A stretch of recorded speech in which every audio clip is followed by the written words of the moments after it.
Hello all. Today we'll be starting with new chapter, that is chapter number 7, दिव्याच्या शोधामागचे Divya. तो इसमें basically क्या बताया, Thomas Alva Edison यांनी शोध लावलेल्या दिव्याच्या शोधामागची कथा. एडिसन यांच्याकडे प्रयोगशीलता याचे मार्मिक वर्णन प्रस्तुत लेखकांनी केले आहे. मतलब ये जो उन्होंने प्रकाश उजाला यानी लाइट के बारे में जो भी उन्होंने सोचा, ढूंढा, तो वो कैसे पता चला, कैसे ढूंढा, क्या किया है, उसके बारे में ये चैप्टर में बताया गया है. सो बेसिकली इस चैप्टर में एक्सप्लेन करने जैसा कुछ नहीं है, ये सब सेल्फ एक्सप्लेनेटरी है. कुछ वर्ड्स रहेगा, कुछ ये मीनिंग रहेगा, वो मैं एक्सप्लेन करूंगी. बाकी सब एक नॉर्मल स्टोरी जैसा है. So let us C. 1879 साल आणि वसंत ऋतूचे दिवस, मतलब बारिशों का सीजन. काही दिवस सुट्टी घालविण्यासाठी मित्रांना घेऊन थॉमस एडिसन एका डोंगराळ भागातील खेडेगावात जाऊन राहिला. मतलब माउंटेनियस रीजन, हिल स्टेशन जिसको हम बोलते हैं. तो हॉलिडे एंजॉय करने के लिए अपने फ्रेंड्स के साथ वहां पे जाके रहने लगे. सूर्यग्रहण असल्यामुळे भर दिवसा सर्वत्र अंधार पसरला. तेथे काही शास्त्रज्ञ आणि ज्योतिषी सूर्यग्रहणाचा अभ्यास करण्यासाठी जमले होते. उसने बोला कि सूर्य ग्रहण था, तो इसके लिए दिन में भी ऐसा अंधेरा सा छा गया ग्रहण की वजह से. तो वैसे वहां पे बहुत सारे ऐसे साइंटिस्ट और एस्ट्रोलॉजर और सब ऐसा इकट्ठा हो गए थे कुछ डिस्कशन करने के लिए. मित्रमंडळींच्या गप्पा रंगात आल्या होत्या, पण एडिसन कसल्या तरी विचारात गढून गेला होता. उन्होंने बोला कि फ्रेंड्स का तो अपना सेशन जम गया था बातचीतों का, गप्पे लड़ाने का, लेकिन ये जो एडिसन है वो किसी और ही गहरे सोच में थे.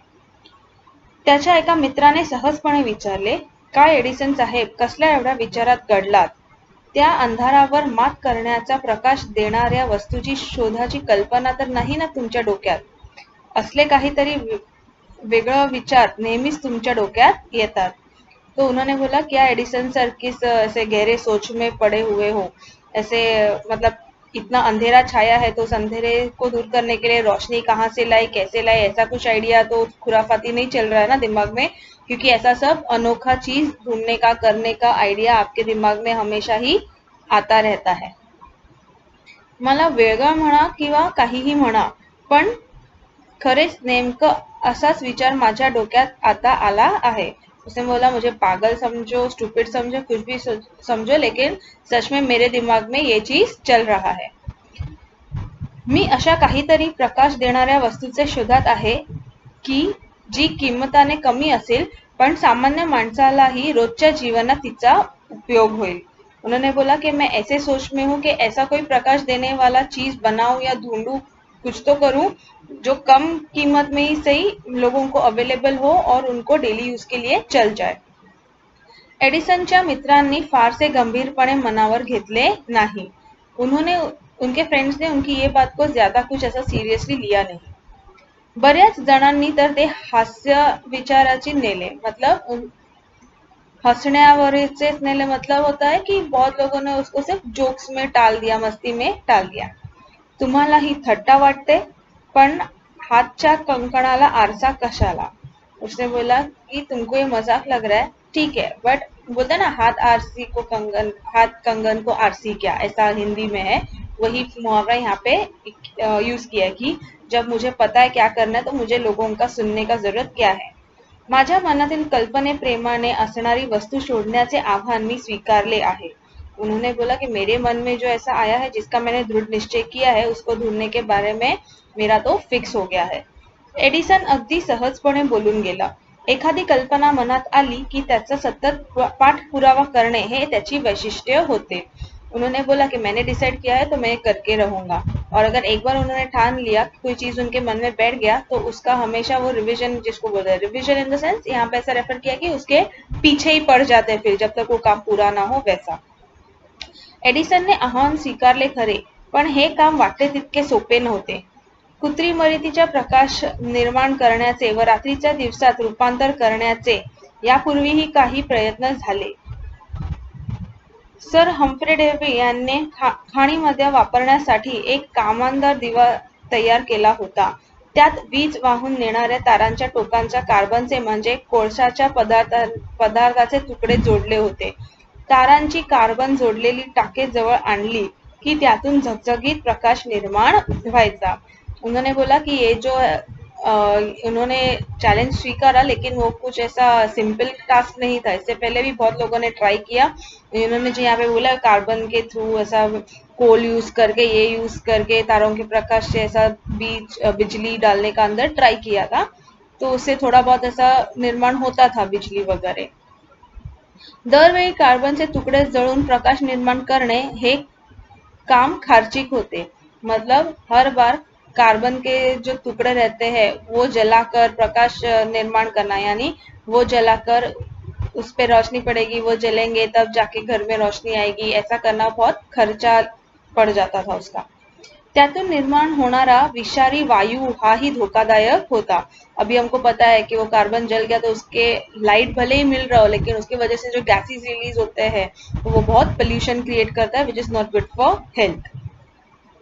प्रकाश तर जास्त वेळ टिकणारा हवा, तो कमी खर्चात निर्माण करता जायलाच हवा, यायलाच हवा। तो फार प्रखरही नको, त्यातून विषारी वायूचा धोकाही नको। हे सारे कसे जमायचे, एडिसनचे विचार चक्र शुरू झाले।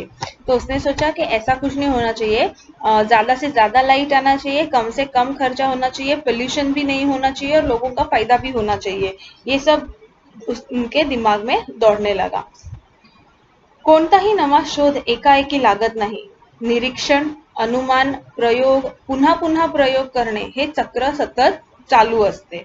उन्होंने बोला कि कोई भी डिस्कवरी या इनोवेशन करना कोई खाने की बात नहीं है, ना ही वो अचानक से होता है। Continuous monitoring, suggestions, opinions, guesses लगाना, ट्राई करना, सक्सेसफुल होते रहने तक ट्राई करना, ये सायकल हमेशा कंटिन्यूड रहता है। एडिसनने प्लॅटिनमचा उपयोग करून पाहिला, तो थोडाफार यशस्वी झाला, पण असला महागडा प्रयोग व्यवहार्य नव्हता। उन्होंने बोला कि उसने प्लैटिनम का तो यूज किया तो वो थोड़ा बहुत सक्सेसफुल हुआ, लाइक मोर देन 50% सक्सेसफुल तो हो गया, लेकिन वो बहुत महंगा पड़ रहा था, तो वो लोग खरीदने बेचने आएंगे नहीं। उन्हाळ्याचे दिवस, हाताला पंख्याचा वारा घेत असताना एडिसनचे लक्ष पंख्याच्या काडीकडे गेले। उन्होंने बोला गर्मी के दिन थे तो हाथ में ऐसा पंखा था, तो उसका ध्यान ऐसा पंखे के तरफ जो कड़ी था उसके तरफ गया। या बांबूंपासून कार्बन करता येईल का, मनात विचार आला कि लगेच प्रयोगांना सुरुवात। उन्होंने सोचा कि ये जो बांबू है, वो जो कड़ी दिखता है, तो कड़ी is nothing but made of would end all, उसके थ्रू बन सकता है, तो उसके थ्रू ये सब हो सकता है क्या, कार्बन तैयार हो सकता है क्या, ऐसा सोचने लगा। जैसे ही सोचने लगा वैसे ही उन्होंने इम्प्लीमेंट करना शुरू किया। हा बांबू कोणत्या जातीचा असावा? उष्ण कटिबंधात आणि विशेषतः आफ्रिका आणि आशिया खंडातून बांबूंचा असंख्य जातींची लागवड केली जाते। यापैकी कोणता बांबू उपयुक्त ठरे याचा शोध घेणे आवश्यक होते। उन्होंने बोला अपने यहाँ पे जात जात के टाइप के वुडन्स आते हैं जिसके थ्रू प्रोसेस करके हम चीजें बनाते हैं, तो उसमें से ढूंढना पड़ेगा कि कौन सा अपने लिए बेटर रहेगा। बांबूंच्या जाती गोळा करण्याचा एडिसनच्या सहकार्यांना आफ्रिका खंडात हजारो मैल पायी प्रवास केला। त्या ठिकाणी त्यांना हिंस्र पशूंशी आणि मलेरियाशी सतत सामना करावा लागला। उन्होंने बोला कि ये सब पता करने के लिए वो अफ्रीका के थ्रू पैदल प्रवास निकल गए, कि उनका जो जानकारी मिलता है कि अफ्रीका खंडात, मतलब वो एरिया को जो हैंडल करता है वहां पे वो सैकड़ों मीलों चल के गए ताकि ये चीजें डिस्कवर कर सके। और वहां जाते वक्त उनको बहुत ऐसे जंगली जानवर बोलो या मलेरिया, डेंग्यू, ऐसा बहुत सारा प्रॉब्लम्स उनको फेस करना पड़ा। बांबूंच्या जाती गोळा करण्यासाठी एडिसनने पाण्यासारखा पैसा खर्च केला। मतलब उन्होंने बैम्बू इंफॉर्मेशन निकालने के लिए ऐसा बोलते हैं ना, पैसा पानी की तरह बहाया। त्यातून त्याने 6000 प्रकारच्या बांबूंच्या जाती गोळा केल्या। बांबूंपासून तयार केलेली फिलामेंट ही अधिक काळ प्रकाश देणारी ठरली, पण अजूनही त्याच्या मानाचे पूर्ण समाधान झाले नव्हते। उन्होंने ऑलमोस्ट 6000 रुपए के अलग अलग टाइप के बाम्बू खरीद कर जमा कर लिए थे। उनसे जो उन्होंने फिलामेंट तैयार किया वो सबसे ज्यादा लाइट देने वाला निकला, बट उनके मन को फिर भी अभी भी शांति नहीं हुई थी। प्रयोग सतत चालूच होते। हे प्रयोग चालू असताना एडिसनने चहा, जेवण आणि झोप हे सारे प्रयोगशाळेतील टेबलवरच। उन्होंने बोला कि फिर भी उनका प्रोसीजर यानी उनका जो प्रोसेस था वो अभी भी चालू था, क्योंकि वो सेटिस्फाइड नहीं थे। तो उनको भूख ऐसा था, प्यास ऐसा, उस सबसे कुछ लेना देना नहीं था। उनका चाय, उनका लंच, डिनर सब टेबल पे ही रहता था। भूक लागली की उभ्या उभ्याच थोडेसे खायचे